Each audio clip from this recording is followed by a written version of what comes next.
Antum sebagai mahasiswa tingkat akhir ya kan, ketika misalkan antum kembali lagi menjadi seorang maba, apa yang bakal antum lakukan? Setidaknya ada dua hal penting yang akan Ane lakukan. Ane akan memilih asrama yang tepat. Asrama yang tepat, apa maksudnya? Kalau dikasih kesempatan buat balik lagi ke masa maba, apa sih yang pengen dilakuin?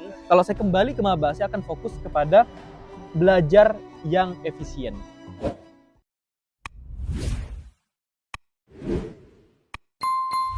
Halo semuanya, selamat datang kembali bersama saya Haidar Rashid. Kali ini kita kedatangan teman spesial. Bersama saya ada Bro Nanang.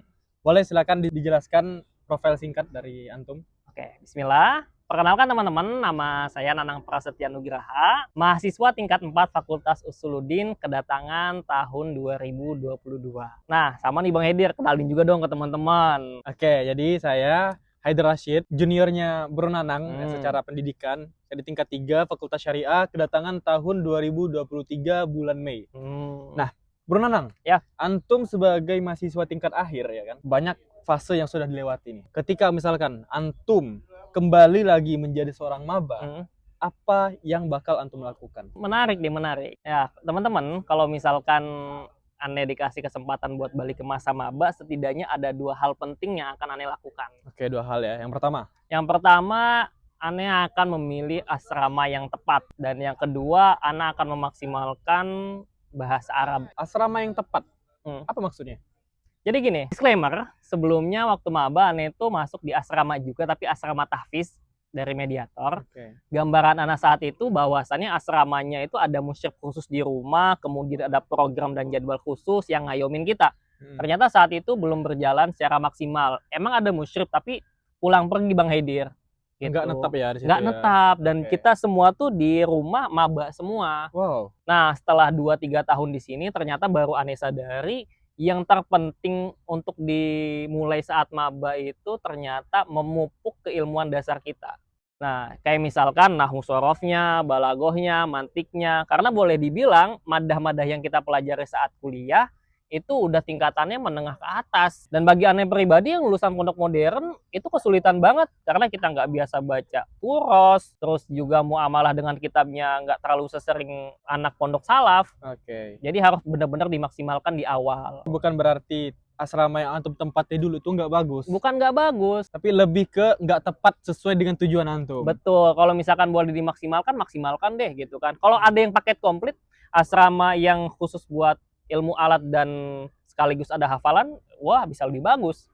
Gitu. Karena di Azhar juga kan wajib kan ngafal Quran. Berarti kalau teman-teman masuk asrama itu harus diperhatikan dulu apa yang menjadi tujuannya. Kalau tujuannya mau ngafal Quran, berarti masuknya ke asrama tahfiz. Kalau tujuannya ingin belajar ilmu alat, ya carilah asrama atau rumah binaan yang tepat. Bro Nanang sendiri, antum kalau bisa direkomendasikan kepada teman-teman untuk belajar di asrama apa sesuai dengan backgroundnya, antum mau rekomendasikan apa? Oh banyak Bang Hedir. Pertama gini, teman-teman kalau misalkan emang belum punya basic sama sekali dalam nahwu sorof dan ilmu alat yang lain, itu ada beberapa asrama yang jadi rekomendasi. Pertama ada rumah binaan atau asrama namanya Rumah Hiwar. Rumah Hiwar, Terus ada juga Rumah Syariah. Rumah Syariah. Ada juga Manhaj Ilmu. Manhaj Ilmu. Itu fokusnya ke ilmu alat, ilmu-ilmu dasar. Yang ngajar tuh Syekh atau orang Indo di situ? Orang Indo yang ngajar Bang Hedir. Jadi kita lebih enak dan lebih paham nanti ilmunya. Lebih enak gitu. Ya untuk pemula ya. Untuk pemula. Nah, kalau bagi teman-teman juga nih yang udah punya basic misalkan dalam bahasa Arab, dalam nahwu sorof, dalam ilmu alatnya lah pokoknya, dan pengen fokus ke Quran nih, ada juga kok gitu kan. Misalkan di Indonesianya udah tamat nih kitab-kitabnya, terus mau fokus ke Quran di Mesirnya, apalagi sampai menghafal qiraat Ashr misalkan. Ada asrama yang fokus namanya JKH misal.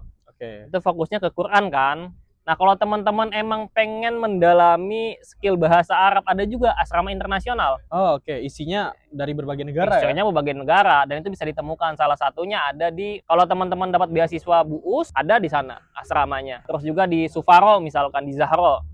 Itu campur juga dari berbagai macam negara. Kayak gitu Bang Hedir. Ada asrama Turki juga ya? Ada asrama Turki juga. Itu di daerah Tajamu Khamis atau Salis, mungkin bisa teman-teman cek lah ya, seperti itu.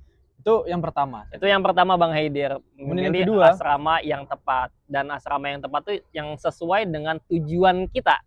Gitu. Biar nggak salah langkah. Nah, terus yang kedua, memaksimalkan bahasa Arab. Nah, karena Lucunya gini Bang Haidir, waktu kita maba tuh ada kisah unik dan menarik ya untuk Oke, ini seru nih. diceritakan. Karena kita dulu waktu di rumah itu maba semua, Wow. otomatis masih pemula juga dong dalam bahasa Arabnya. Gak ada yang bimbing ya? Nggak ada yang bimbing Oke. lagi kan. Nah, satu saat tuh orang Mesir tuh ketok-ketok pintu gitu kan. Ketok-ketok pintu dan kita bukain saat itu. Dan dia bilang katanya, saya Syabak. Ya, datang Syabak, dia bilang katanya, di wastafel kamu bagian kamar mandi ada yang rusak katanya. Kita kan pertama waktu itu kondisinya baru dan rumah yang kita tempatin juga baru. Oh, berarti bukan rumah peninggalan ya? Bukan rumah peninggalan, baru banget. Dan kita waktu itu nggak merasa ada yang rusak sama sekali. Nah, tapi karena kita nggak bisa bahasa Amiyah, kita jadi takut. Akhirnya kita apa? Mempersilahkan dia masuk dan ngecek. Nah, Oke, apa yang terjadi? setelah dia masuk, ngecek, dan dia benerin, setelah itu nggak Bang Hidir? Bukannya bener malah hancur wastafelnya. Oke. Dan yang lebih parahnya lagi, dia nagih ke kita duit sebesar 300 lei saat itu. Yang mana 300 lei itu kan setara dengan 300.000 saat itu. Kan itu mahal banget ya. Cuman sekedar wastafel dibongkar dikit, dibenerin lagi, dan itu hancur dan nggak bisa dipakai lagi. Jadi setelah itu tambah rusak. Tambah rusak gitu kan, bocor lagi kan. Nah saat itu ya kita bingung kan, ini gimana, dan kita nggak ada yang paham muamalah sama orang Mesir kan. Akhirnya kita telepon tuh DKKM. Oke, Nah boleh. DKKM tuh kalau boleh diceritain, DKKM tuh sejenis apa ya? Dia itu organisasi pelajar yang khusus melindungi seputar keamanan dan ketertiban mahasiswa Indonesia di Mesir. Nah, karena kita ada masalah seperti itu, kita ngehubungin lah DKKM kan. Akhirnya ada salah satu anggota yang datang dan ngebantu kita Bang Haidir. Wow. Dan kita ngejelasin ke beliau, Ustadz ini kita rumah baru dan dia tiba-tiba masuk dan ngehancurin seperti ini gitu kan. Akhirnya dia paham, wah ini scam nih, penipuan nih kan. Karena orang Mesir tahu nih, wah ini anak-anak maba nih, bisa gampang dikibulin nih. Oke. Dan ini ingat teman-temannya oknum aja ya. Enggak semua. Nggak semua. Oke.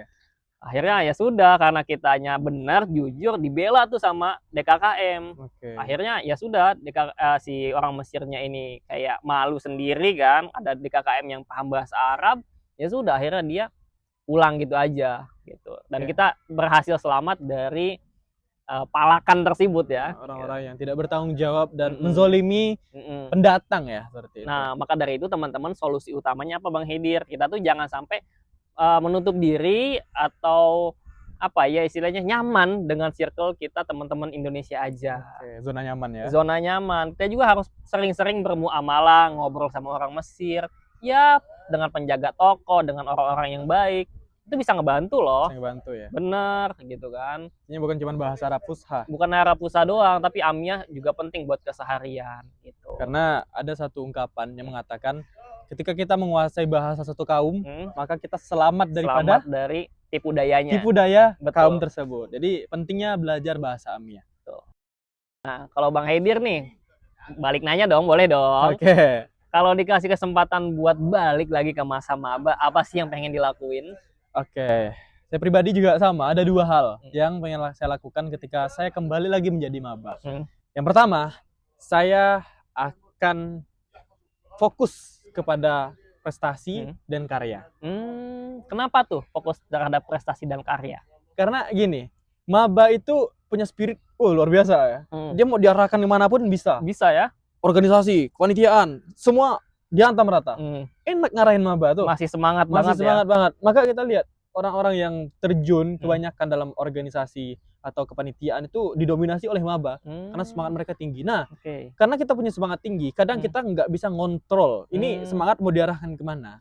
Banyak orang yang masuk organisasi, ikut kepanitiaan, aku tanya apa tujuannya? Cari relasi, cari pengalaman, belajar ini itu. Ujung-ujungnya nggak dapat gitu loh. Bukan saya menyalahkan organisasi itu buruk, enggak, tapi kadang kita lupa tujuan kita apa, tempat kita harusnya di mana. Betul. Nah, kenapa saya akan fokus kepada karya dan prestasi? Karena dengan karya saya tumbuh terus. Dengan karya saya bisa dikenang. Oke, betul. Bahkan konten sebenarnya masuk, konten edukatif ya dalam hal ini ya. Oh, konten termasuk karya ya? Karya. Apalagi saya orang yang suka konten dengan Hmm. editing yang benar-benar ribet ya, 2 hari kadang baru Iya. selesai. Oke. Jadi berkaitan dengan visual, Hmm. buat karya itu banyak. Lukis pun karya sebenarnya kan. Editing visual, editing video itu karya sebenarnya. Nah, tapi pertanyaan gini Bang Haidir, sebagai yang masih baru kan kita masih buta nih akan edukasi tersebut. Kira-kira gimana caranya kita bisa menciptakan prestasi dan karya kita sendiri? Gimana tuh kira-kira langkah yang bisa ditempuh? Oke, kalau karya ini Hmm. dan prestasi ini kita bisa katakan kita itu harus jadi orang yang generalis, teman-teman. Oke. Kita harus jadi orang generalis. Kenapa? Karena kalau saya ditanya generalis atau spesialis, sebenarnya dua-duanya. Saya pengen jadi generalis, saya juga pengen jadi spesialis. Spesialis. Dan setelah saya analisa orang-orang sukses dari seluruh dunia, mereka itu nerapin dua hal ini. Tapi ada periodenya, ada masanya. Oke. Di usia kita yang sekarang, mahasiswa 20-an, Ya. kita harus belajar banyak hal. Bangun karya sebanyak-banyaknya, bangun kejar prestasi sebanyak-banyaknya. Ketika kita udah punya ini semua, kita bisa menentukan spesialisasi mana yang bisa kita kembangkan, Iya. yang kita minati, yang kita sukai. Nah, ketika kita bingung, ya udah coba semuanya. Jadi kita itu harus ikut lomba, misalkan ada lomba menulis, lomba ceramah, lomba pidato, buat karya apapun, ikut aja nggak apa-apa. Kalau teman-teman berhasil di situ, artinya teman-teman punya capability di situ, bisa dikembangkan. Kalau teman-teman misalkan masih pemula dan pengen belajar dan ternyata kalah, teman-teman akan belajar evaluasi dari situ. Jadi karya dan prestasi itu ibarat taman. Oke. Orang itu terlalu fokus kejar kupu-kupu, fokus kejar capungnya, fokus kejar apa yang terbangan yang ada di madunya, lebahnya. Tapi nggak punya taman gitu loh. Oke, kita tangkap kupu-kupu. Kupu-kupu kita mau taruh di mana? Oke, kita tangkap lebah. Lebah mau kita taruh di mana? Harus ada tempatnya ya. Harus ada tempatnya dong. Jadi prestasi dan karya bagi saya itu ibaratkan taman. Ketika taman udah ada, yakinlah kita nggak cari kupu-kupu, kita nggak cari capung, dia bakal datang dengan sendirinya. Dan dari situ juga, ketika kita punya karya, kita punya prestasi, selain bisa jadi CV, itu bisa membangun kuat personal branding kita. Itu yang bakal saya lakukan ketika saya maba. Fokusnya ke sana. Nah, terus kalau yang kedua apa tuh Bang Haidir? Nah, ini saya yakin teman-teman beberapa bakal relate, tapi beberapa mungkin bakal mikir 2 kali dulu lah. Saya harap bisa tonton berulang kali biar lebih paham ya. Jadi saya akan katakan yang kedua, kalau saya kembali ke maba, saya akan fokus kepada belajar yang efisien. Apa tuh belajar yang efisien tuh? Bukan berarti belajar instan ya. Iya. Orang kan sekarang mau pokoknya bagaimana caranya bisa belajar cepat. Bukan itu. Bukan belajar instan, tapi efisien. Maksudnya gini. Kita hidup kan di Mesir 4 tahun ya. 4 tahun itu terbatas loh. Betul. Tahun pertama kita harus tahu apa, kita tahun kedua harus ngapain, ketiga ngapain, keempat ngapain. Nah, ketika misal saya dihadapkan dengan 2 pilihan. Belajar ilmu alat yang 5 itu. Ada satu program 1 tahun. Iya. Ada satu program yang 3 bulan. Oke. Saya akan pilih yang 3 bulan. Kenapa Bang Haidir? Karena gini, ketika saya fokus ke yang 3 bulan, saya akan benar-benar dalami hal itu. Saya akan resapi semua ilmu di situ. Totalitas saya bisa totalitas di situ. Setelah saya selesai 3 bulan, saya bisa belajar hal yang lain.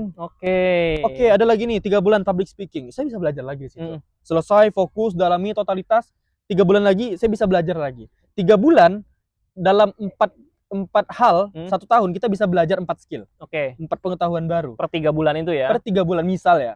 Daripada ketimbang kita belajar yang 1 tahun. Belajar ilmu alat 1 tahun. Ya mungkin teman-teman kualitasnya bisa lebih ya, tapi tergantung bagaimana kita manajemen waktu. Dan realita yang saya lihat, orang ketika ngikuti satu kegiatan, dia nggak cukup 1.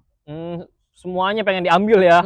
Dalam setahun itu langsung ikut kelas kepenulisan, ikut kelas ilmu alat, ikut kelas public speaking. Banyak tuh kayak gitu. Banyak banget. Banyak. Ujung-ujungnya apa? Tidak efisien. Apa yang dia dapatkan itu tidak maksimal. Dan itu sayang banget. Dan bagi saya, waktu yang kita ada di Mesir ini sangat berharga. Jadi kita harus bisa efisiensikan waktu kita dengan baik, sehingga kita tahu arah kita mau kemana, habis ini kita belajar apa, sehingga selesai kita 4 tahun di Mesir, kita bisa bawa ilmu yang bermanfaat dan juga benar-benar menguasai hal tersebut. Wow, itu luar biasa sih, insightful ya Bang Haidir nih. Jadi kalau misalkan kita boleh bilang juga teman-teman ya, bahwasannya belajar satu persatu fokus totalitas itu lebih baik dibanding kita belajar banyak dalam satu waktu. Karena fokus kita terbagi dan kita jadi nggak maksimal. Seperti Bang Haidir ya kurang lebih ya. Jadi buat kita semua, semoga konten ini dapat menjadi motivasi buat kita agar bisa belajar lebih baik, agar bisa mempersiapkan diri lebih baik. Dan terakhir, closing statement buat teman-teman yang nonton. Ada? Oke, ke lesson 7 dari Ane pribadi ya, buat teman-teman, kalau udah nyampe Mesir, pertahankan tujuan dari awal. Karena di sini banyak banget godaan, dan nggak ada yang bisa nyelamatin selain diri teman-teman sendiri. Oke, kalau dari saya pribadi, fokus. Fokus itu apa? Fokus itu ketika kita punya tujuan, hilangkan semua distraksi. Kita pengen misalkan belajar bahasa Inggris, jago bahasa Inggris. Ada panggilan kepanitiaan, skip. Ada panggilan organisasi, skip. Itulah yang dinamakan dengan fokus. Fokus itu tujuan kita jelas, ada distraksi apapun kita hilangkan. Seperti itu. Semoga konten ini bermanfaat dan see you on the next video.